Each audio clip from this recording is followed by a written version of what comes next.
Bharatiya Janata party ఆధ్వర్యంలో రంగారెడ్డి జిల్లా షాద్నగర్ పట్టణంలోని ఏబీ కాంప్లెక్స్లో జరిగిన సంవిధాన్ హత్యా దివాస్ అభియాన్ కార్యక్రమానికి బీజేపీ తెలంగాణ రాష్ట్ర కార్యవర్గ సభ్యులు పాలమూరు విష్ణువర్ధన్ రెడ్డి, నెల్లి శ్రీవర్ధన్ రెడ్డి, అందే బాబయ్యలు ముఖ్య అతిథులుగా హాజరయ్యారు.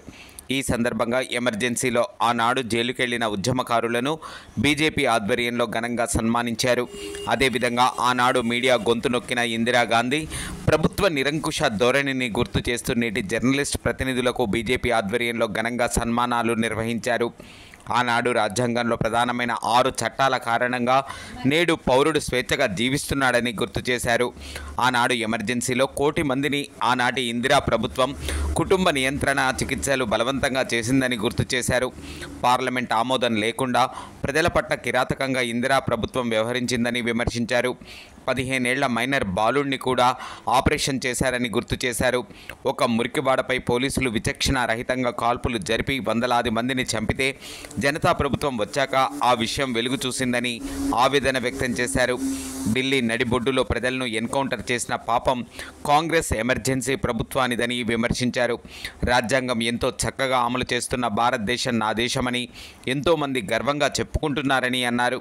ఈ సందర్భంగా ఏబీ కాంప్లెక్స్లో ఎమర్జెన్సీలో జైలు జీవితాన్ని అనుభవించిన స్థానికులు కందూరి కృష్ణారెడ్డి, బాలరెడ్డి, రఘుపతిరెడ్డి, వీరాంజనేయులు గౌడ్, మహమ్మద్ జామీలను ప్రత్యేకంగా సన్మానించారు. అదేవిధంగా స్థానిక జర్నలిస్టులు లట్టుపల్లి మోహన్ రెడ్డి, రాజేష్, సారపు రమేష్, భాస్కర్, రాకేష్, జగన్, శేఖర్ గౌడ్, మల్లికార్జున్, సమీ, కృష్ణ తదితరులను సన్మానించారు. కార్యక్రమం బీజేపీ జిల్లా అధికార ప్రతినిధి కక్కునూరి వెంకటేష్ గుప్తా ఆధ్వర్యంలో జరగగా కార్యక్రమానికి ఇన్ఛార్జిగా అందే బాబయ్య వ్యవహరించారు. కార్యక్రమంలో డాక్టర్ విజయ్ కుమార్, పాలమూరు విష్ణువర్ధన్ రెడ్డి, దేపల్లి అశోక్ గౌడ్, కమ్మరి భూపాల్చారి, కందూరి మనోహర్ రెడ్డి, నందిగామ వెంకటేష్, ప్రశాంత్, హరిభూషణ్ తదితరులు పాల్గొన్నారు. ఇందిరాగాంధీ ఎమర్జెన్సీ పెట్టిన సందర్భంగా ఆనాడు జైలు పోయినటువంటి ప్రముఖులకు అమరవీరులకు ముందుగా మనం ఒకసారి 2 నిమిషాలు శ్రద్ధాంజలి ఘటిస్తూ కొత్త కార్యక్రమాన్ని ప్రారంభించాం. 1975లో ఎంతోమంది ఎమర్జెన్సీలో జైలుకి వెళ్ళిన సందర్భాలు ఉన్నాయి. ఆ కాలంలో ఇప్పటివరకు ఉన్నటువంటి వాళ్ళు చనిపోయిన సందర్భాలు ఉన్నాయి. ఆ కార్యక్రమాన్ని మన నరేంద్ర మోడీ గారు ఈ కార్యక్రమాన్ని నిర్వహించాలని, ఎవరైతే ఆనాడు జైలుకి పోయినరో వాళ్ళను సన్మానించుకోవాలి మన పెద్దలు కనుక, చనిపోయిన వాళ్ళ కుటుంబాలను కూడా పిలిచి మనం గౌరవించుకోవాలని చెప్పడంతో ఈరోజు 25 నాడు మొత్తం రాష్ట్రం మొత్తం కూడా ఈ కార్యక్రమాన్ని నిర్వహిస్తున్నాం. అదేవిధంగా షాద్నగర్లో కూడా ఈ కార్యక్రమాన్ని తీసుకున్నాం. మరి దీనికి పెద్దలు ఆనాడు జనతాదళం ఉన్నప్పుడు ఆనాటి నుండి ఈనాటి వరకు కూడా పార్టీకి కట్టుబడి ఉండి ఎన్నో సేవలు అందించినటువంటి గౌరవనీయులు పెద్దలు మన పెద్దలు చల్ర వాస్తవులు కృష్ణారెడ్డి నా పెద్దల వారికి పాదాభివందనం చేస్తూ, అదేవిధంగా బాలరెడ్డి గారు మొదటి నుండి ఈ యొక్క హిందూ దేశానికి పాటుపడుతూ, హిందూ ధర్మానికి పాటుపడుతూ జైలుకు వెళ్ళినటువంటి మన బాలరెడ్డి మామగారిని కూడా అదేవిధంగా ముతలిఫ్ సాబ్ చాలా ఓల్డ్ పెద్ద మనిషి, ఆయన ఇప్పుడు లేడు, మనకు ఆయన జ్ఞాపకం చేసుకున్నాము. ఆయన కుమారుడు జామి గారిని కూడా మనం దాంతో పాటు ఈరోజు వేదిక రంజించిన పెద్దలు, సభ నడుపుతున్న సభ అధ్యక్షులు వెంకటేష్ గుప్తా గారికి, రాష్ట్ర కార్యవర్గ సభ్యులు, సీనియర్ నాయకులు, సోదరులు నెల్లి శ్రీవర్ధన్ రెడ్డి గారు, అక్కడికి ఆయన దానికి లేచి రాబుద్ది కాదు. అంటే ఆనాడు స్వతంత్రం రాకముందు నుండి కూడా ఈ భారతదేశం గురించి ఎన్నో విషయాలు వచ్చిన తర్వాత మన ఆనాడు జనతాదళం ఉన్నటువంటిది, దాని తర్వాత దీన్ దయాళ్ కానీ, ఆనాడు వాజ్పేయి కానీ, శ్యామ్ ప్రసాద్ ముఖర్జీ కానీ, ఆనాటి నుండి ఈ యొక్క దేశానికి చేస్తున్నటువంటి సేవలు ఏ విధంగా ఉంటాయని ప్రతి విషయాన్ని కూడా క్లుప్తంగా ఆయన నాకు వివరిస్తుంటే నిజంగా అద్భుతమైనటువంటి విషయాలు ఆయన లోపల ఉన్నాయి కనుక ఆయనను మనం కొంత సమయం తీసుకొని కూర్చొని మాట్లాడవలసిందిగా, ఎందుకంటే ఆయన అనుభవాలు మాకు చాలా అవసరం. దేశం గురించి చెప్తాడు, పార్టీగా దేశం ఏ విధంగా వచ్చింది, ఎట్లా ఈ యొక్క భారతదేశం ఇంత పెద్దగా ఇంత గొప్పగా ఎందుకయింది, ఆనాడు ఎంత కష్టకాలంలో ఉంటో ఆనాడు ఆయనకు తెలుసు కనుక ఆయన అమూల్యమైన సందేశాలు మనమందరం ప్రెస్ వాళ్ళు కూడా వినాల్సిన విషయాలు అవి. ఎందుకంటే గతంలో ఆ విషయాలు తెలియమని మీరు కూడా దయచేసి ఆయన విషయాన్ని విని మన ఈ ప్రజా సరిగ్గా 50 సంవత్సరాల పూర్వం 1975 25 జూన్ నాడు ఇందిరాగాంధీ దేశంపై అత్యయిక పరిస్థితి విధించింది. ఎమర్జెన్సీ. ఈ అత్యయిక పరిస్థితి ఎందుకు విధించవలసి వచ్చింది, దీనికి పూర్వం ఏం జరిగిందో కొద్దిగా నేను చెప్తాను. ఇందిరాగాంధీ ఎన్నిక చెల్లనేరదని Allahabad high court JLM Sinha judge Indira Gandhi ఎన్నిక చెల్లనేరదని తీర్పు ఇచ్చింది. ఈ తీర్పు వెలువడిన వెంటనే ఇందిరాగాంధీ అత్యయిక పరిస్థితి సిద్ధమైంది. ఎందరో మంది పార్లమెంట్ సభ్యులు కోర్టు తీర్పుల వల్ల వాళ్ళు పంపులు జరిగిపోతారు. ఎందరో ఎమ్మెల్యేలు ఎంపీలు కూడా అనర్హత పొందినవారు వారు వేరు ఉంటారు. కానీ ఇందిరాగాంధీ ఆమె అనర్హత ఇందిరాగాంధీ ఎన్నిక చెల్లలేదని చెప్పిన వెంటనే ఎమర్జెన్సీ విధించింది. ఎమర్జెన్సీ భారతదేశ చరిత్రలో చీకటి అధ్యాయంగా మిగిలిపోతుంది. ఇందులో ఈ ఎమర్జెన్సీ వల్ల ప్రజాస్వామ్యం కూలీ చేయబడ్డది, ప్రాథమిక హక్కులు హరించబడ్డాయి. వేల మంది రాజకీయ నాయకులు జయప్రకాష్ నారాయణ్, అటల్ బిహారీ వాజ్పేయి, పాత కాంగ్రెస్ నాయకులు మొరార్జీ దేశాయి, జగ్జీవన్ రామ్, మరెందరో వేరే పార్టీల నాయకులు జైల్లో వేయబడ్డారు. ఎంతోమంది నాయకులు అండర్ గ్రౌండ్లోకి వెళ్ళిపోయారు. ఎందుకంటే ఇందిరాగాంధీ యొక్క ఎమర్జెన్సీ ఈ క్రూర విధానాలను పబ్లిక్ చెప్పడానికి ఎంతోమంది అండర్ గ్రౌండ్ వెళ్ళిపోయినారు. సుమారు 17 నెలలు ఎమర్జెన్సీ నడిచింది. ఎమర్జెన్సీ తర్వాత అప్పుడు జయప్రకాష్ నారాయణ ఒక మాట అన్నాడు. ఆయనను అరెస్ట్ చేయడానికి వస్తే జయప్రకాష్ నారాయణ వినాశకాలే విపరీత బుద్ధి అని, ఇందిరాగాంధీకి వినాశనం వస్తుంది కాబట్టి ఆమెకు విపరీతమైన బుద్ధులు వచ్చినాయంట ఆయన చెప్పింది. ఇదే జయప్రకాష్ నారాయణ చెప్పింది. 17 నెలల తర్వాత ఎమర్జెన్సీ ఎత్తివేయబడ్డది, ఎన్నికలు ప్రకటించింది 75లో. అప్పుడు జయప్రకాష్ నారాయణ ఏం చేసిందంటే ఎందరో జాతీయ నాయకులను ఒక దగ్గర మొరార్జీ దేశాయి, పాత కాంగ్రెస్, జగ్జీవన్ రామ్, అప్పుడు జనసంఘ పిలువబడుతున్నే అటల్ బిహారీ వాజ్పేయి, లాల్ కృష్ణ అద్వానీ, పూర్వము దీని భారతీయ జనసంఘ్ అని పిలువబడేది. 1951 నుంచి 1970 వరకు భారతీయ జనసంఘ్. దానికి ప్రతిరూపమే ఇప్పుడు భారతీయ జనతా పార్టీ. సుమారు 2 సంవత్సరాలు ప్రభుత్వం అయితే అందులో ఏమైందంటే ఈ ఎన్నికల్లో పాత కాంగ్రెస్కు 50 సీట్లు, మన భారతీయ జనసంఘకు 90 సీట్లు వచ్చినాయి. వివిధ పార్టీల నాయకులు అందరికీ మెజారిటీ వచ్చింది. ఉత్తర భారతదేశంలో ఇందిరాగాంధీ పార్టీ చిత్తుగా ఓడిపోయింది. దక్షిణ భారతదేశంలోనే కొన్ని సీట్లు వచ్చినాయి. అప్పుడు ఏం చేసిందంటే జయప్రకాష్ నారాయణ కలిసి మొరార్జీ దేశాయి పాత కాంగ్రెస్కు 50 సీట్లు వచ్చినా ఆయన ప్రధానమంత్రి చేసిండు. మనకు 90 సీట్లు వచ్చినా కానీ మనం ఒప్పుకున్నాం. మనం తక్కువ మంత్రివర్గంలో తక్కువ సీట్లకే మనం ఒప్పుకున్నాం. ఎందుకంటే ఇది నడవాలి, జనతా పార్టీ నడవాలని మన వాళ్ళు ఒప్పుకున్నారు. సుమారు 2 సంవత్సరాలు నడిచింది. ఈ నడిచిన తర్వాత జనతా పార్టీలో అంతర్గత విభేదాలు ప్రారంభమైనాయి. ఇది ఎమర్జెన్సీ తర్వాత విషయాలు చెప్తున్నాను నేను. అంతర్గత విభేదాలు శురువైంది. స్వార్థపరత్వం ఎక్కువైంది. పాత కాంగ్రెస్ నాయకులు ఈ మొరార్జీ దేశాయి కాంగ్రెస్ విధానాలను అమలు జరపాలని చూసింది.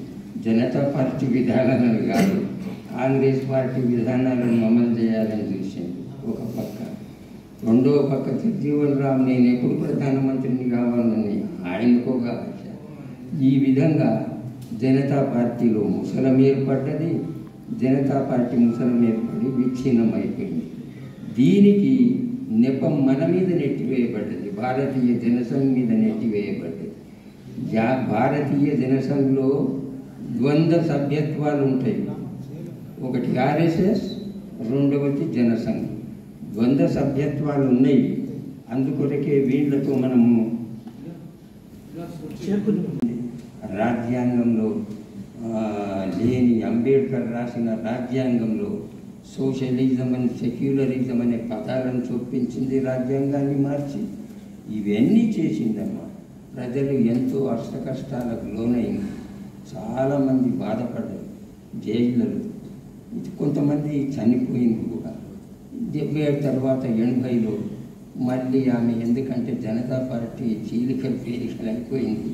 ప్రజలు ఏం చేసిండ్రంటే వీళ్ళు ఒక దగ్గర ఉండలేని పరిస్థితి ఉన్నది కాబట్టి పరిపాలన సాగించాలని తిరిగి ఇందిరాగాంధీని మళ్ళీ ఎన్నుకున్నారన్నమాట. అయితే ఈ ఎమర్జెన్సీ వల్ల ఏంటంటే నియంతృత్వం ఉన్నదన్నమాట. ఈ ఎంతోమంది ఉన్నారు, కానీ కాంగ్రెస్ ప్రభుత్వం అంటే నెహ్రూ నుంచి వచ్చినదే కాంగ్రెస్ పార్టీ.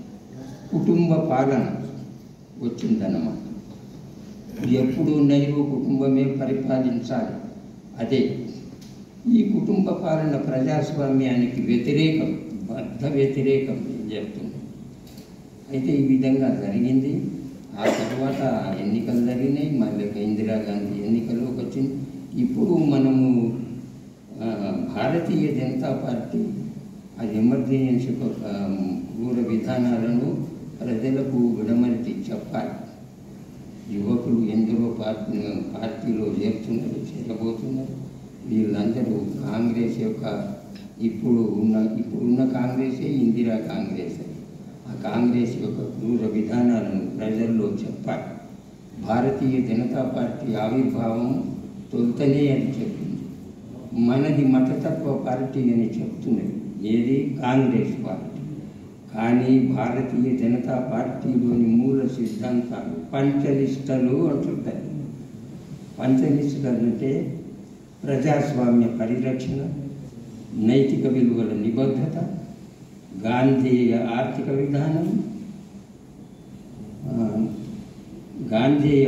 విధానం, జాతీయ సాంస్కృతిక విధానం, సర్వధర్మ సమభావన అంటే అన్ని మతాలు సమభావన అనేది మన పంచనిష్టల్లో ఉంది. కాంగ్రెస్ పార్టీ ఏంటంటే దీని మతతత్వ పార్టీ అని చెప్తుంది. మనం అన్ని మతాలను సమానంగా చూస్తాం. కాంగ్రెస్ ఒకటి కాదు, ఓటు బ్యాంక్ రాజకీయాలు ఏదో ఒక పార్టీకి మద్దతు ఇస్తుంది, మద్దతు ఇచ్చి అంత ఈ విధంగా చేస్తుంది. మన పార్టీ అన్ని మతాలను సమానంగా చూస్తుంది.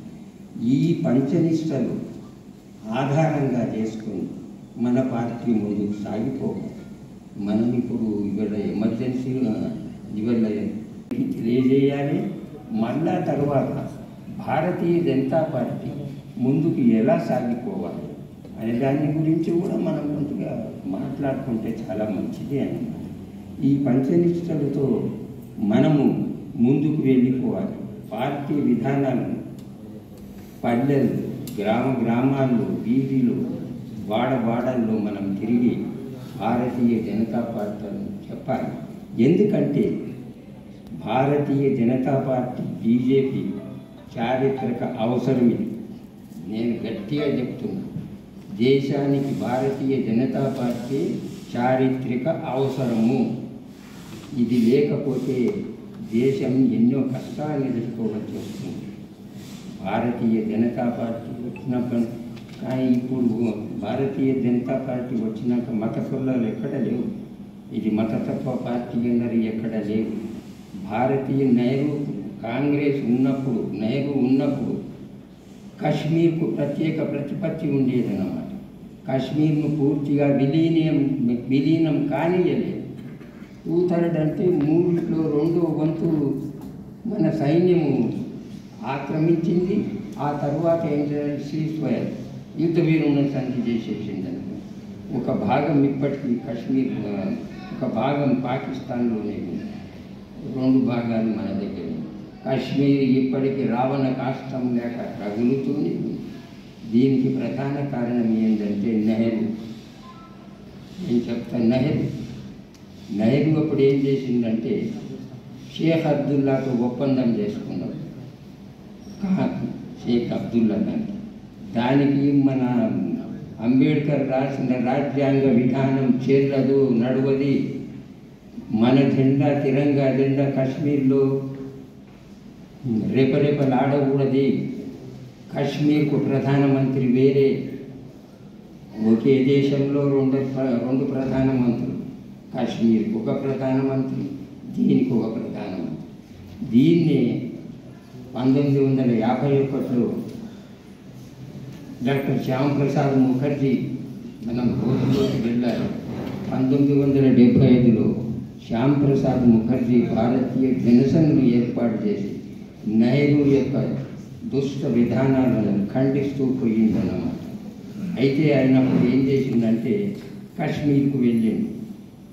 షేక్ అబ్దుల్లా ప్రధానమంత్రి. అప్పుడు ఒకే దేశంలో 2 ప్రధానులేంటి, ఒకే దేశంలో 2 జెండాలేంటి, ఒకే దేశంలో 2 విధానాలేంటి. మన రాజ్యాంగం అక్కడ నడవది, మన విధానాలు చెల్లవు. అందుకొరకే భారతీయ జనసంఘ్ ఫౌండర్, స్థాపకుడు శ్యామప్రసాద్ ముఖర్జీ కాశ్మీర్ సత్యాగ్రహానికి వెళ్ళాడు. సత్యాగ్రహం చేసుకుంటూ ఆయన ఏమన్నాడంటే దో నిషాన్, దో విధాన్, దో ప్రధాన్, నహి చెల్లింగే అని కాశ్మీర్లో కాలు పెట్టింది. అప్పుడే ఆయనను అరెస్ట్ చేసిండ్రు, జైల్లో పడేసిండ్రు. కొంతకాలం తర్వాత చంపబడ్డాడు ఆయన. ఆ తర్వాత విషయంలో నేను చెప్తున్నాను. మిత్రులారా, చాలా వేదికపై చాలామంది పెద్దలు ఉన్నారు కాబట్టి నేను ఎక్కువ నా యొక్క భావాలు చెప్పాలని ఉంది, కానీ సమయం తక్కువ ఉంది కాబట్టి నాకు 2 నిమిషాలు మాత్రమే మాట్లాడే అవకాశం ఇచ్చారు. కాబట్టి ముందుగా ఈ యొక్క పోరాటం చేసి జైలుకి వెళ్ళిన వారికి సన్మానం చేయాలని ఏదైతే భారతీయ జనతా పార్టీ భావించిందో నేను వారికి ప్రత్యేకమైన అభినందనలు తెలియజేస్తున్నాను. నేను మొన్న చండాలుంది, నేను నిన్న శూద్రుంది, నేను ఈరోజు ఒక ముస్లింని, నిజానికి నేను ఒక భారతీయుని. నాకు చాలా గర్వం ఉంది ఈ దేశంలో పుట్టినందుకు. నేను భారతీయులని చెప్పడానికి నేను గర్విస్తున్నాను. కాబట్టి మిత్రులారా, పెద్దలు ఒక విషయాన్ని గమనించవలసిందిగా నేను కోరుతున్నాను. కాంగ్రెస్ ప్రభుత్వము మతాన్ని విడగొట్టి యాక్చువల్లీ అది లోపల అంతర్గతంలో ముసుగు లోపల ఉన్న ఏదైతే భావాలు ఉన్నాయో అది ఒక మతపరమైన పార్టీ. అంటే పైకి మాత్రము మతము లేదని చెప్పి వేరే పార్టీని మతపరమైన పార్టీ చెప్పడము, అంతర్గతంలో ఆమెకు ముసుగుని వేసుకొని కాంగ్రెస్ పార్టీ ముస్లింల యొక్క ఓట్లు తీసుకొని రాజ్యాధికారంలో వచ్చిన తర్వాత కూడా ఎన్నో మత ఘర్షణలు జరిగాయి కాంగ్రెస్ ప్రభుత్వం. నేను భావించను, ఎందుకంటే మతపరమైన పార్టీ లోపల ఉంది కాబట్టి మాకు మా ఓటు బ్యాంకును యూజ్ చేసుకొని భారతదేశంలో ఉన్న ముస్లిం సమాజానికి ఒక్క పని కూడా అభివృద్ధి చేయలేదని ఈ సమావేశంలో నేను ఘట్టపదంగా చెప్పగలుగుతున్నాను. అయితే మిత్రులారా, చాలా సమయం నేను 2 నిమిషాలు ఇస్తే కూడా నేను 5 నిమిషాలు మాట్లాడాను. కాబట్టి నేను ఈరోజు ఈ అవకాశం నాకు లభించింది. బాబన్న గారితోనే వారి యొక్క చాలా దగ్గర సంబంధాలు ఉన్నాయి. గతంలో నేను బాబన్న గారు ఒక సుమారు 40 సంవత్సరాలు తెలుగుదేశం పార్టీలో కలిసి పనిచేశాము. వారి యొక్క సతీమణి గారు మాకు ఒక ఏమంటారు ఆడపడుచు లాంటిది, వాళ్ళతో సంబంధాలు నాకు ఉన్నాయి మొదటి నుంచి కూడా. సుమారు బాబన్న గారి ఇక్కడ రాకముందు నుంచి కూడా వారి యొక్క మా ఏమంటారు మా చెల్లెలి యొక్క కోడలు బాబన్న గారి యొక్క మిస్సెస్ మా కోడలుగా భావించే వాళ్ళము. నన్ను మామయ్య అని పిలిచేది. అంటే ఆ గతాన్ని నేను ఒకసారి నిర్ణయించుకోవాలి. అంటే ఈ దేశంలో విభిన్నమైన జాతులు, విభిన్నమైన మతాలు, విభిన్నమైన కులాలు ఉండొచ్చు, కానీ మన దేశం యొక్క ఐక్యతే మనకు శక్తి బలంగా ఉంది. మొన్ననే పాకిస్తాన్తో ఏదైతే యుద్ధం జరిగిందో మా ముస్లిం సమాజము ఒక సమావేశం ఏర్పాటు చేసి షాద్నగర్ చరిత్రలో తీయలేని అంతగా ఒక పెద్ద ర్యాలీని తీయడం జరిగింది. 5,000 మందితో ముస్లిం అందరు కలిసి కూడా పాకిస్తాన్ ముర్దాబాద్ అనే నిదానంతో, అంటే పాకిస్తాన్ ముర్దాబాద్, మన దేశం కాదు పాకిస్తాన్, ఇది నా దేశము భారతదేశము అని ఒక సందేశాన్ని ఇవ్వడం జరిగింది మొన్ననే. కాబట్టి మిత్రులారా, ఈ దేశంలో నేను ఒక ముస్లిం అయినా నన్ను వివక్షత చూపెట్టకండి. నేను ఒక దేశ మూలవాసిని, ఈ దేశంలో ఉండే ఒక మూలవాసిని. నేను ముందుగా భారతీయుని, తర్వాత నేను ముస్లిం. నా అభిప్రాయం నేను ముందు భారతీయుని. కాబట్టి మిత్రులారా, ఈ అవకాశం ఇచ్చినందుకు సభకు ధన్యవాదాలు తెలిపిస్తూ ముగిస్తున్నాను. అది అన్న తనమును కథన భీతిని చూసి కాలుండు నవ్వును, ఈ ఎమర్జెన్సీని చూసి కృష్ణారెడ్డి గారు కథన భీతి నుంచి పారిపోలేదు, సరిగ్గా నిలిచిండు. అంటే వేమన ఆనాడు అంటాడంట ఈ విధంగా. అయితే భూమియే ధనమని చెప్పుదామంటిమా, శేషుండు శిరముపై మోపినాడు. శేషుండే ధనమని చెప్పుదామంటిమా, కాలకంఠుని చేతి కంకణము. కాలకంఠుండే ధనమని పొగుడుదామంటిమా, రజితగిరి రావణుండు వీపు పైన ఈడ్చినాడు. రావణుండే రణసూరుండని పొగుడుదామంటిమా, వాలి చేత గర్వహరణమయ్యే. వాలియే ఘనమని పొగుడుదామంటిమా, రామ బాణము చేత కృంగిపాయ. చూడండి, రాముడు రామ బాణంతో కథమైపోయింది. మరి ఇంకెక్కడున్నది? ఇంకున్నది ఒకటి, భక్తి. రామ రామ అనే స్మరణలో రామ బాణము పూల దండ. కాబట్టి మనది భక్తి గొప్పది. ఈ భక్తి నిర్మాణం పైన, నీతి నిజాయితీ పైన, ఈ గోడలపై నిల్చున్నది. అందుకే ఆంజనేయునికి గ్రామాన మందిరం ఉంటుంది. కాబట్టి భక్తి గొప్పది. భక్తితోటి, ఈ నిజాయితీతోటి, మానవతావాదంతో ఈ పార్టీ ఉన్నది. కాబట్టి ఈ పార్టీకి మంచి ఆశీర్వాదం దక్షిణాదిలో తీసుకురావాలనేటువంటి అన్న ఆకాంక్ష మీ అందరిపైన ఒక మాట అంటున్నాడు, ఈ యువకులందరిపైన ఉన్నది అని అంటున్నాడు. నమస్కారములు. సమయం నేను పెంచాల గ్రామం. నేను షాద్నగర్ జూనియర్ కాలేజీలో 72-74 ఇంటర్మీడియట్ బ్యాచ్ నాది. 74 to 77 సిటీ కాలేజ్ స్టూడెంట్ను. అది ఎమర్జెన్సీ రోజులు, అది స్టూడెంట్ లైఫ్ నాకు. కాబట్టి నాకు మా ఊళ్ళో విశ్వ హిందూ పరిషత్ విశ్వమిత్ర అని చెప్పి నరసింహారెడ్డి అని మా పెద్దలతోనే సిటీలో ఉంటాడు. ఆయన ప్రోత్సాహంతో సిటీ కాలేజ్ నుంచి 25 మంది రాజవర్ధన్ రెడ్డి నాయకత్వంలో 25 మందిని హైకోర్టులో పోయి నినాదాలు చేసి ఆ విధంగా అరెస్ట్ అయ్యి చార్మినార్ పోలీస్ స్టేషన్లో ఒక రాత్రి ఉంది. ఆ రాత్రి ఏమేమి జరిగిందో నా జీవితంలో మర్చిపోలేదు. ఎందుకంటే ఎమర్జెన్సీ అంటే ఇట్లుంటుందా, పోలీస్ స్టేషన్ అంటే ఇట్లుంటుందా. నాకు తొలి అనుభవం.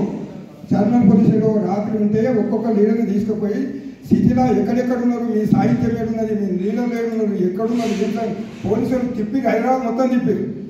ఎక్కడెక్కడ తిప్పి తిప్పి చాలా చిత్రహింసలు పెట్టారు. ఆ రోజు మర్చిపోలేను. అయిన తర్వాత మేము డిఐఆర్ కింద అంటే డిఐఆర్ ముషిరాబాద్ జైల్లో నేను రోజు ఆగస్టు 1 నుంచి ఆగస్టు 31, 1976 నేను బీకామ్ సెకండ్ ఇయర్లో ఉన్నప్పుడు. అప్పుడు ఆ సంవత్సరం నా చదువు అయిపోయింది. ఎమర్జెన్సీ బయట పోయింది. అయిన తర్వాత నా చదువు కూడా డిస్కంటిన్యూ అయింది. అప్పుడు ఇంద్రసేన్ రెడ్డి ఇప్పుడు త్రిపుర గవర్నర్, ఆయన నా జైల్మేట్. ఆయన మీసా కింద నేను డిఐఆర్ కింద. ఆయన ఎంఎస్సి బాటనీ, నేను బీకామ్ సిటీ కాలేజ్.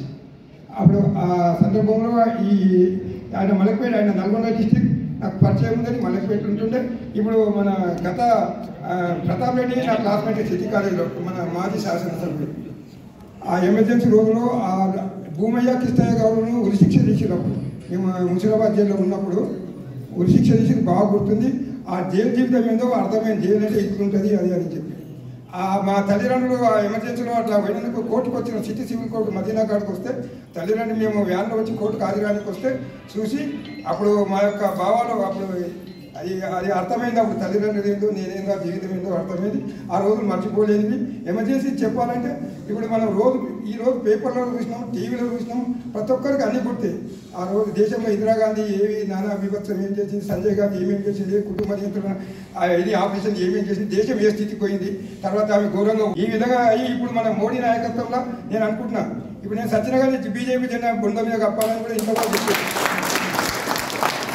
ఎందుకంటే నేను 50 ఏళ్ళ అనుభవం. నేను హై స్కూల్ లెవెల్లో హైదరాబాద్లో చదివిన వివేకవర్ధిని ఎక్సెల్సియర్ హై స్కూల్లో, జాంబాగ్లో 6th, 7th, 8th, 9th Sultanabad high school, 10th Venkatrao school Lallarwala, inter Shadnagar, degree city college, ITI మాగున్నారు.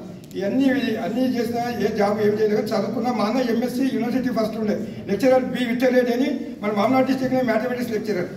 Retirement అయ్యి 20 ఏళ్ళు అవుతుంది. ఆయన కూడా ఉన్నాడు. ఆయన ప్రోత్సాహంతో సిటీలో చిన్నప్పటి నుండి ఒక దగ్గర నుండి చదువుకొని మా నాయన మా మామూలు రైతు మా నాయన మమ్మల్ని చదివించినప్పుడు ఆ కాలం చదివించినందుకు మా నా తల్లిదండ్రులకు రుణం ఎప్పుడు అది జీవితాంతం మేము మర్చిపోలేము. ఎప్పుడు తల్లిదండ్రులు రోజు పూజ చేస్తా.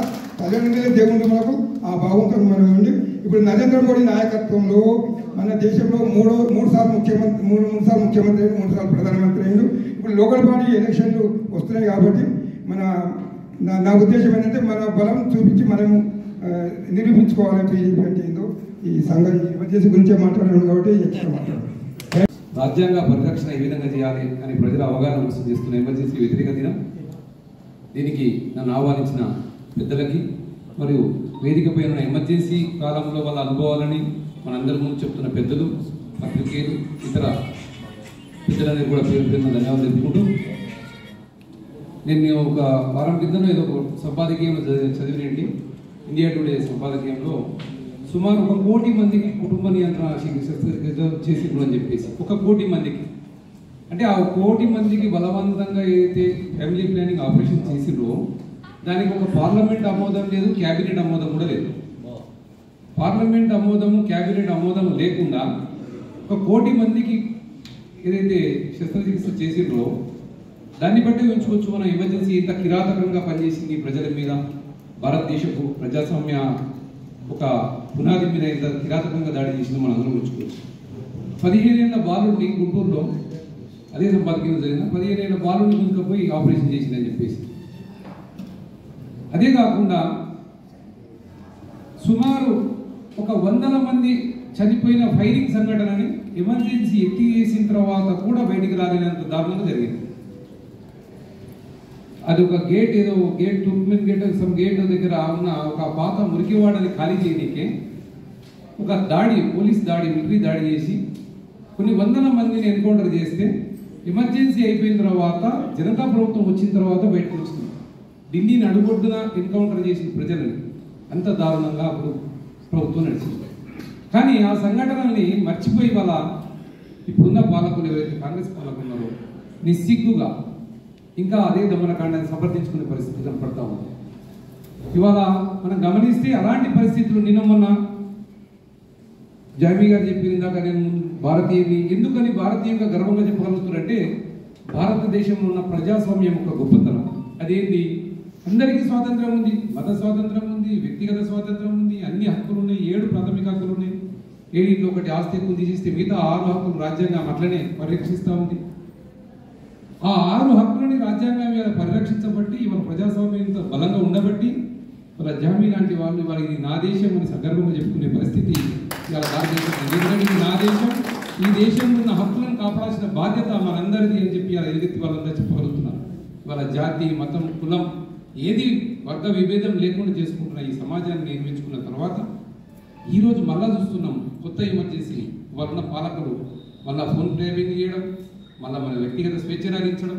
ఇవాళ చూస్తే ఈరోజు మళ్ళీ ఒక మిత్రుని బందేకు దగ్గర మన దోస్తుకు 50,000 మెంబర్స్ని ట్యాపింగ్ చేసిన కొత్త విషయం. ఇవాళ ఒక రాష్ట్రంలో 50,000 మంది వ్యక్తిగత జీవితాలని వాళ్ళ భార్య, భర్త, తమ్ముడు, అక్క, చెల్లెలు వాళ్ళందరి యొక్క వ్యక్తిగత జీవితాలతో ఆటలాడుకునే స్థాయికి ఇలా ప్రభుత్వాలు పోయినాయంటే జామీ గారు చెప్పినట్టు మరొక్కసారి ఈ ఎమర్జెన్సీ వ్యతిరేక దినాన్ని ప్రతిరోజు స్మరించుకొని మన హక్కులకు ఎంత విలువ ఉందో ఇలా గుర్తు చేసిన బాధ్యత మనందరికీ ఉంది. కాబట్టి ఇటువంటి ప్రోగ్రామ్ని ఆహ్వానించదగ్గ పరిణామం. దీన్ని అధ్యక్షత వహిస్తున్న బాబన్న గారికి సర్వదా కృతజ్ఞతలు తెలుపుకుంటూ, పెద్దలందరికీ కూడా పేరు పేరున ధన్యవాదాలు తెలుపుకుంటూ, చీకటి రోజులు చూడకపోయినప్పటికీ కూడా ఆ చీకటి రోజుల యొక్క 50 సంవత్సరాల కాలంలో ఈరోజు ఈ కార్యక్రమంలో, ఇలాంటి కార్యక్రమంలో పాలుపంచుకునేటటువంటి అవకాశం రావడం నేను అదృష్టంగా, ఆనందంగా భావిస్తున్నాను. ఏది ఏమైనప్పటికీ కూడా ఒకసారి చరిత్రలోకి వెళితే చరిత్ర యొక్క లోతుల్లోకి వెళ్లాల్సినటువంటి ఒక గురుతర బాధ్యత ఈనాడు ఒక ఎమర్జెన్సీ కాలంలో పుట్టినటువంటి వ్యక్తులుగా మన అందరిపై ఉందని నేను సవినయంగా విజ్ఞప్తి చేస్తున్నాను. ముఖ్యంగా ఎందుకంటే మనని కన్నటువంటి తల్లిదండ్రుల తరానికి, మనము కన్నటువంటి మన చిన్నారుల తరానికి మనం వారధులం, అనుసంధానకర్తలం అనేటటువంటి ఒక కఠోరమైనటువంటి విషయాన్ని, వాస్తవాన్ని మాత్రం మనం మర్చిపోతూ అని నేను పలు సందర్భాల్లో విజ్ఞప్తి చేశాను. మనం బ్రతకడం గొప్ప కాదు, మనం రానున్నటువంటి భావితరాల ప్రజానికానికి ఆ చరిత్ర యొక్క విలువైనటువంటి విషయాలు, మన యొక్క సంస్కృతి యొక్క గొప్పతనాన్ని, సమాజం యొక్క గొప్పతనాన్ని అందించాల్సినటువంటి ఒక గురుతర బాధ్యత మన భుజస్కంధాలపై ఉందని నేను సవినయంగా విజ్ఞప్తి చేస్తున్నాను. ఆ దిశలో భాగంగానే మనం ఒకసారి ఎమర్జెన్సీ చరిత్రలోకి వెళితే ఆనాడు ముఖ్యంగా ఇందిరాగాంధీ పైనటువంటి నిషేధం, ఆమె ఎన్నికల్లో నిషేధం ఎందుకొరకు అయిందంటే ఆమె ఎన్నికల ఏజెంట్గా ఉన్నటువంటి యశ్వంత్ కపూర్ అనేటటువంటి వ్యక్తిని ప్రభుత్వ ఉద్యోగిని ఒక ఎన్నికల ఏజెంట్గా పెట్టుకోవడం, ప్రభుత్వం యొక్క ఆస్తిని, ఆనాటి ఉత్తరప్రదేశ్ యొక్క ప్రభుత్వం యొక్క ఆస్తిని ఎన్నికల సందర్భంగా ఆమె కార్యక్రమాలకు వినియోగించుకున్నటువంటి ఈ 2 కారణాల చేతనే అలహాబాద్ కోర్టు జగన్నాథ్ సిన్హా అనేటటువంటి ఒక ఆనాటి హైకోర్టు న్యాయమూర్తి ఈ యొక్క ఆమె యొక్క అర్హతను, ఆమె యొక్క ఎన్నిక చెల్లనేరదు అని చెప్పి 6 సంవత్సరాల పాటు ఎన్నికల్లో పాల్గొనకూడదు అనేటటువంటి విషయాన్ని నిషేధించడం జరిగింది. ఆ దిశలో భాగంగానే సుప్రీంకోర్టు కూడా వెళ్ళడం జరిగింది. కృష్ణ అయ్యర్ గారు 1975 జూన్ 24వ తేదీన ఆయన యొక్క తీర్పును వెలువరిస్తూ ఆమె 6 సంవత్సరాల పాటు ఎట్టి పరిస్థితుల్లో ఎన్నికల్లో పోటీ చేయొద్దు అని చెప్పి, అదేవిధంగా అలహాబాద్ కోర్టు ఇచ్చినటువంటి తీర్పును కూడా సమర్థిస్తూ ఈ తీర్పును వెలువడించడం జరిగింది. మరుసటి రోజే ఆమె ఎంత నిర్దాక్షిణంగా అంటే అంత నిర్దాక్షిణంగా అప్పటి ఫక్రుద్దీన్ అలీ అహ్మద్కు, రాష్ట్రపతికి సందేశాన్ని ఇస్తూ ఎమర్జెన్సీని విధించమని బలవంతంతో ఈరోజు ఎమర్జెన్సీని విధించడం జరిగింది. ఆ దిశలో భాగంగా ముఖ్యంగా పత్రికా స్వేచ్ఛను హరిస్తూ, ప్రాథమిక హక్కులను కాలరాస్తూ, ప్రతిపక్షాలను అణచివేస్తూ, ప్రతిపక్ష నాయకులను కూడా జైలుకు పంపించినటువంటి సందర్భాలను ఎమర్జెన్సీ కాలంలో వారు చూశారు. ముఖ్యంగా ఆనాటి కాలంలో మహోన్నతమైనటువంటి వ్యక్తులుగా, నిజంగమైనటువంటి దేశభక్తులుగా ఉన్నటువంటి ఆ రోజు ఎమర్జెన్సీకి వ్యతిరేకంగా పోరాటం చేస్తున్నటువంటి వ్యక్తులు అయినటువంటి జయప్రకాష్ నారాయణ్, చరణ్ సింగ్, మొరార్జీ దేశాయ్, జార్జ్ ఫెర్నాండెస్, వీళ్ళందరి, అటల్ బిహారీ వాజ్పేయి, అద్వానీజీలు, వీళ్ళందరినీ కూడా నిర్దాక్షిణంగా జైలులో వేయడం జరిగింది. ఒకానొక సమాచారం ప్రకారం 1,40,000 మందిని నిర్దాక్షిణంగా జైలుకు పంపించినటువంటి దౌర్భాగ్య పరిస్థితులు ఆనాడు ఇందిరాగాంధీ చేసిందనేటటువంటి విషయాన్ని మనం అంతా కూడా మర్చిపోవద్దు. ఆ చరిత్ర చదవాల్సినటువంటి అవసరం ఉంది.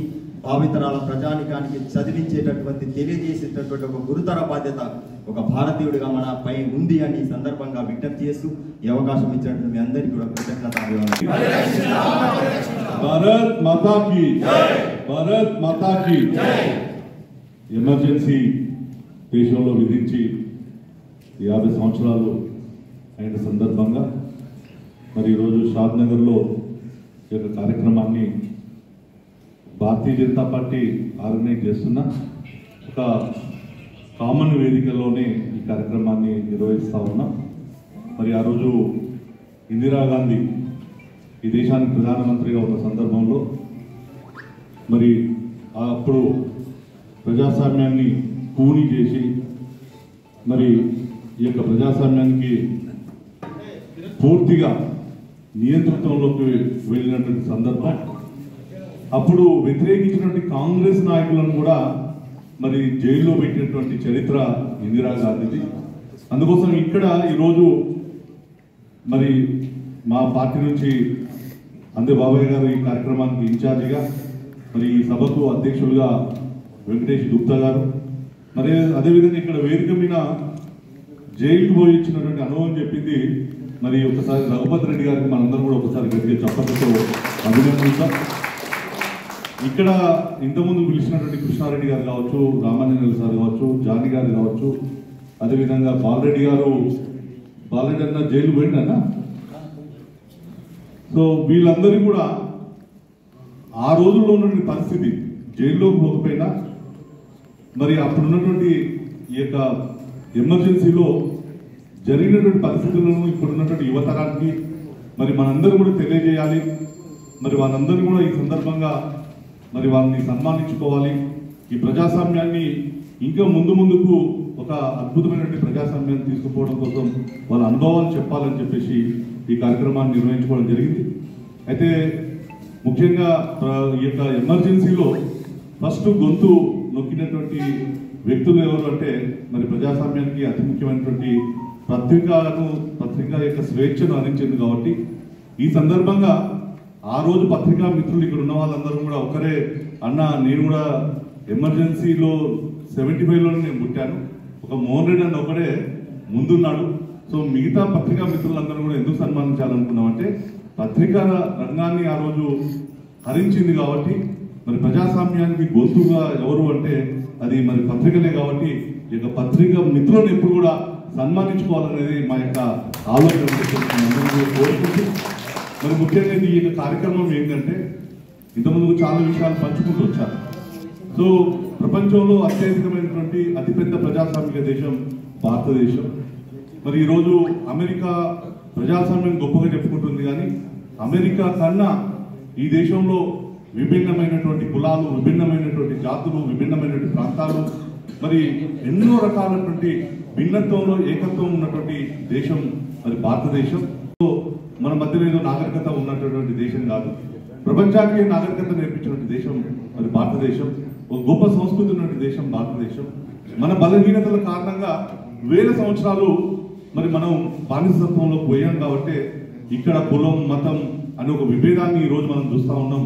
కానీ ఇంతకుముందు చెప్పినట్టుగా జానిమి చెప్పారు, గ్రామాల్లో అన్ని కులాల్లో వరుసలు పెట్టుకొని మరి పిలుచుకునేటువంటి ఒక గొప్ప సంస్కృతి దేశం అది భారతదేశం అని చెప్పేసి దాన్ని మనందరం కూడా గర్వించుకోవాల్సిన అవసరం ఉంది. మిత్రులారా, ఏదైతే దేశానికి స్వాతంత్రం వచ్చిన తర్వాత మరి 2 దేశాలుగా వచ్చాయి, ఒకటి పాకిస్తాన్గా, ఒకటి భారతదేశంగా వచ్చింది. మరి ఏర్పడినటువంటి పాకిస్తాను మతం ఆధారంగా ఏర్పడినటువంటి పాకిస్తాను మళ్ళీ విడిపోయి ఒకవైపు బంగ్లాదేశ్, ఒకవైపు పాకిస్తాన్గా, మరి భారతదేశంగా 3 దేశాలుగా మరి ఏర్పడినటువంటి ఈ క్రమంలో మరి పక్కన ఉన్నటువంటిది ఇక పాకిస్తాన్ సమయంలో లేదు. అక్కడ ఉన్నటువంటి నియంతృత్వం, అక్కడ ఉన్నటువంటి మరి యొక్క షరియా చట్టాలకు పోవడం, అక్కడ ప్రజలు ఇబ్బంది పడుతున్నది. ఈరోజు ప్రపంచంలో మనం పోటీ పడుతున్నది, పాకిస్తాన్ పోటీ పడుతున్నది. మరి చూస్తున్నటువంటి సందర్భం మనం ఒకసారి ఈ చరిత్రను కూడా గమనించాలి.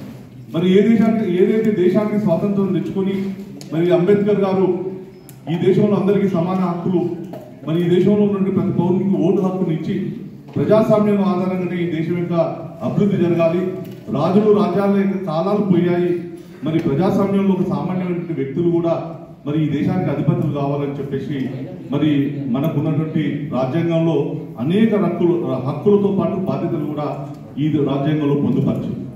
మరి ఆ రోజు 75లో దేశంలో ఇందిరాగాంధీ అవినీతికి వ్యతిరేకంగా, కుటుంబానికి వ్యతిరేకంగా ఆ రోజు నిరుద్యోగులు మరి దేశంలో ఒక ఉద్యమాన్ని నడుపుతున్న సందర్భం, మరి ఆ రోజు జయప్రకాష్ నారాయణ గారి యొక్క నేతృత్వం దేశంలో ఒక మూవ్మెంట్ జరుగుతున్న సందర్భంలో అలహాబాద్ కోర్టు మరి ఇందిరాగాంధీ ఇక ఎన్నిక చెల్లదు అని చెప్పేసి తీర్పిచ్చిన సందర్భంలో తన అధికారాన్ని నిలబెట్టుకోవాలి.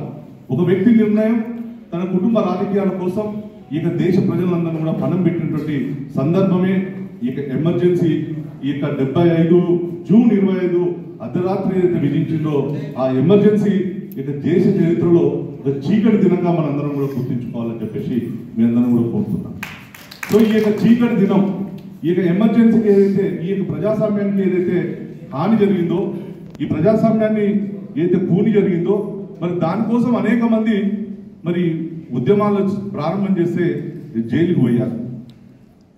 వాజ్పేయి గారు కావచ్చు, అద్వానీ గారు కావచ్చు, మధు దండవతి కావచ్చు, అదేవిధంగా జాన్ ఫర్నాండెస్ కావచ్చు, అలా దేశంలో అనేక మందిని మన రాష్ట్రంలో నుంచి ఇక్కడ ఉన్నటువంటి దత్తాత్రేయ గారు కావచ్చు, వెంకయ్యనాయుడు గారు కావచ్చు, వేరే పార్టీలో ఉన్నటువంటి అనేక మందిని కూడా దేశంలో కొన్ని లక్షల మందిని మరి జైల్లో వేసి మరి ఒక్క వార్త కూడా ప్రజాస్వామ్యానికి వ్యతిరేకంగా ఇందిరాగాంధీ కుటుంబానికి ఇందిరాగాంధీకి వ్యతిరేకంగా రాకుండా ఒక ఎమర్జెన్సీని ప్రకటిస్తే మళ్ళీ దేశంలో అనేక మంది పోరాటాలు చేసి జయప్రకాష్ నారాయణ యొక్క నేతృత్వంలో ఆ రోజు అన్నీ కూడా మరి ఇంతకుముందు చరిత్ర చెప్పారు. జనసంఘ కూడా దేశం కోసం మొదటి నుంచి కూడా జనసంఘ యొక్క లక్ష్యం nation first, next party last వ్యక్తి అనే ఒక సిద్ధాంతంలో ఉన్నారు. సో ఆ రోజు అందరం కూడా కలిసి జేపీ యొక్క నాయకత్వంలో ఇందిరాగాంధీకి వ్యతిరేకంగా మళ్ళీ ఉద్యమాన్ని నడిపి ఒక ప్రజాస్వామ్య యొక్క పరివర్తన తీసుకురావడం, సరే దాని తర్వాత జనతా ప్రభుత్వం రావడం, కూలిపోవడం, ఇదంతా కూడా చరిత్ర. కానీ ఆ రోజు ఏదైతే జరిగినటువంటి ఎమర్జెన్సీలో రాజ్యాంగంలో ఒక ఆర్టికల్ను ఉపయోగించుకొని మరి తాను ఏదైతే వ్యవహరించినటువంటి ఇందిరాగాంధీ తర్వాత కాంగ్రెస్ యొక్క పార్టీ ఏం జరుగుతుందో ఈరోజు మనం చూస్తా ఉన్నాం. మరి ఈ మధ్యలో వచ్చిన తర్వాత ప్రజాస్వామ్యం బీజేపీ ప్రజాస్వామ్యం రాజ్యాంగాన్ని మారుస్తుంది అని చెప్పి పదే ఇక్కడ కింద పోయి చెప్తా ఉన్నారు.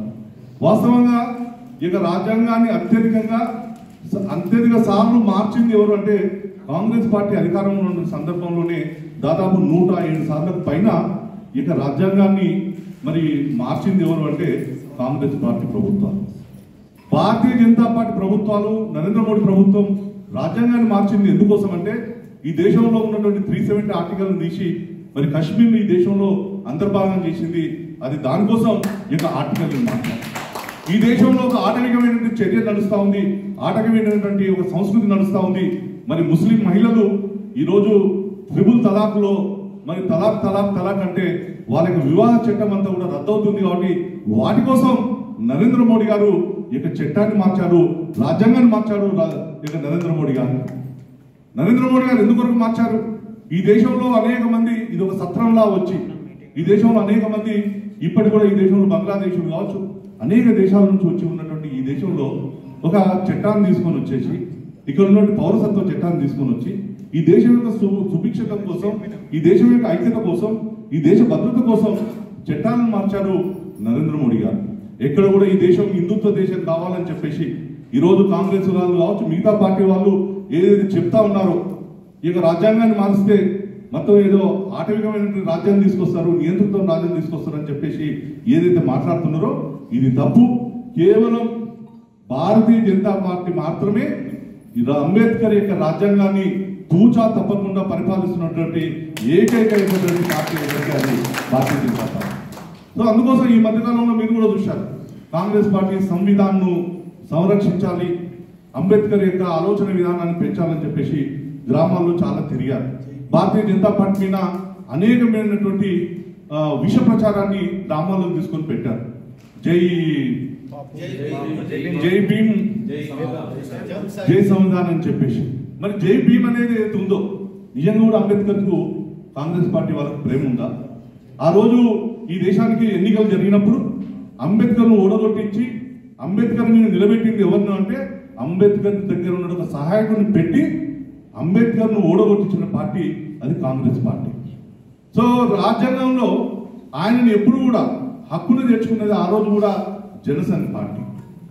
అంబేద్కర్ను ప్రపంచానికి ఒక గొప్ప జ్ఞాని అని చెప్పి అంబేద్కర్ యొక్క జీవిత చరిత్రను మరి ఈరోజు పంచతీర్థాల మీద ప్రపంచానికి ఒక అద్భుతంగా అందించింది ఎవరు అంటే అది నరేంద్ర మోడీ ప్రభుత్వం. అందుకోసం మనం గమనించాల్సింది కాంగ్రెస్ పార్టీ ప్రజాస్వామ్యం గురించి, ప్రజాస్వామ్య హక్కుల గురించి మాట్లాడడానికి కాంగ్రెస్ పార్టీకి ఎక్కడ కూడా హక్కు లేదు. ఎందుకంటే ప్రజాస్వామ్యంలో దేశం కోసం అనేక మంది స్వాతంత్రం కోసం పోరాటం చేశాం. ఈరోజు నకిలీ పేరు గాంధీ పేరుతో వాళ్ళు ఈ దేశాన్ని కుటుంబంగా రాజకీయాలు నడుపుతా ఉన్నారు. మరి అంబేద్కర్ ఏదైతే పెట్టినట్టు రాజ్యాంగంలో కుటుంబ రాజకీయాలు వద్దని చెప్పాడు. అంబేద్కర్ ఒక నియంతృత్వం వహించినా, ఇప్పుడున్నటువంటి రేవంత్ రెడ్డి గారు నియంతృత్వం వహించినా, లేకపోతే భవిష్యత్తులో ఇంకెవరైనా నియంతృత్వమైనటువంటి ఆలోచన విధానం చేసినప్పుడు మరి గుర్తు చేయడం కోసమే ఈ యొక్క చీకటి దినం, ఈ యొక్క ప్రజాస్వామ్య యొక్క పరిరక్షణ దినం కాబట్టి దానికోసమే ఈ యొక్క కార్యక్రమాన్ని మరి ఈరోజు తీసుకొని దేశంలో నుండి యువకులకు, మహిళలకు, అన్ని వర్గాలకు కూడా, మేధావుల మధ్యలో కూడా ఈ చర్చ జరగాలి. ఈ యొక్క ప్రజాస్వామ్యాన్ని పరిరక్షించుకున్నప్పుడే మనం ముందుకు పోతుందని చెప్పేసి ఒక ఆలోచనతోటి ఈ యొక్క కార్యక్రమాన్ని తీసుకోవడం జరిగింది. మరి ఈ యొక్క అవకాశం ఇచ్చిన మీ అందరూ కూడా హృదయపూర్వక ధన్యవాదాలు తెలుగు ఒక విలువని ఇవ్వాలని చెప్పేసి గొప్పగా ఆలోచన చేసిండ్రు. ఆ గొప్పటువంటి ప్రజాస్వామ్యాన్ని ఈరోజు భారతీయ జనతా పార్టీ ఆ యొక్క విలువలను కాపాడుతుంది. నేను ఇక్కడ ఉన్నటువంటి అందరూ కూడా పత్రికా మిత్రులకు, ఇక్కడ ఉన్న యువతరానికి మనం ఇంకా ఇప్పుడే కాదు, ఇంకా ఈ దేశం మరి 2047 ఏదైతే వికసిత్ భారత్ కావాలనుకుంటుంది, ప్రపంచానికి మనం మార్గదర్శనం చేయాలనుకుంటున్నాం, అది ప్రజాస్వామ్యయుతంగానే జరుగుతుంది. ఆ ప్రజాస్వామ్యయుతాన్ని, ఈ ప్రజాస్వామ్యాన్ని పరిరక్షించేది అది భారతీయ జనతా పార్టీ ప్రభుత్వం, నరేంద్ర మోడీ ప్రభుత్వం అని చెప్పేసి మరోసారి మీ అందరూ కూడా మండపంగా తెలియజేస్తూ, మరి ఈ యొక్క ఎందుకోసం ఇది యొక్క చరిత్ర అయిపోయిన దాన్ని మళ్ళీ ఎందుకు ముందుకు తీసుకొస్తారని చెప్పేసి ఈరోజు కాంగ్రెస్ పార్టీ వాళ్ళు చెప్తా ఉన్నారు. కానీ చరిత్ర అనేది ఇప్పుడు ఉన్నటువంటి భావి తరాలకు తెలియాల్సిన అవసరం ఉంది. మరి చరిత్రలో జరిగినటువంటి సంఘటనలు తెలవాల్సిన అవసరం ఉంది. మరి ఈ యొక్క ప్రజాస్వామ్యాన్ని పరిరక్షించుకోవాలనుకున్నప్పుడు మరి గతంలో చేసినటువంటి పాలకుల యొక్క అన్యాయాలు కావచ్చు, పాలకులు చేసినటువంటి యొక్క వికృతులు కావచ్చు, ఈ చరిత్ర తెలుసుకున్నప్పుడే మళ్ళీ మనం ఈ యొక్క రాజ్యాంగాన్ని నిలబెట్టుకోవడం కోసం, ఈ ప్రజాస్వామ్యాన్ని పరిరక్షించుకోవడం కోసం మరి ముందుకు పోతాం. మరి ఇది ప్రజాస్వామ్యం ఉంది కాబట్టి ఒక ఛాయ్ వాలా ఈరోజు దేశానికి ప్రధానమంత్రి అయిన నరేంద్ర మోడీ గారు అంటే ఈ దేశం యొక్క రాజ్యాంగం యొక్క గొప్పతనం, ఈ ప్రజాస్వామ్యం యొక్క గొప్పతనం మనం చూసాం. చాలా దేశాల్లో సివిల్ అంటే అభివృద్ధి చెందిన దేశాల్లో మహిళలకు కూడా ఓటు హక్కు లేనటువంటి దేశాలు చాలా ఉన్నాయి. సో ఈ దేశంలో మహిళలకు, ఈ దేశంలో ఉన్నటువంటి ప్రతి వ్యక్తి మరియు రాజైనా ఒక సామాన్యమైన కూలైనా అందరికి కూడా ఒకటే ఒక్క ఓటు మరి అది ప్రజాస్వామ్యానికి పనికొచ్చే ఓటు. అందుకోసం ప్రజాస్వామ్యాన్ని ఈరోజు పరిరక్షిస్తున్నది ఈరోజు మోడీ ఆలోచన విధానం. గెలిచినప్పుడు ఎన్నికలు ప్రజాస్వామ్యం పరిరక్షించబడింది అంటారు, ఓడిపోయినప్పుడు ఈవీఎంల మీనా లేకపోతే రకరకాలుగా ట్యాంపరింగ్లు అని చెప్పేసి చెప్తా ఉంటారు. ఈరోజు తెలంగాణలో కూడా మనం చూసాం, ఒక నిరంకుశత్వమైనటువంటి పరిపాలన మనం చూసాం. తెలంగాణ రాష్ట్రం వచ్చింది అంటే నేను ఏమంటున్నా, ఇందిరాగాంధీ యొక్క ఎమర్జెన్సీ అయితే ఉందో ఆ రోజు ఆమె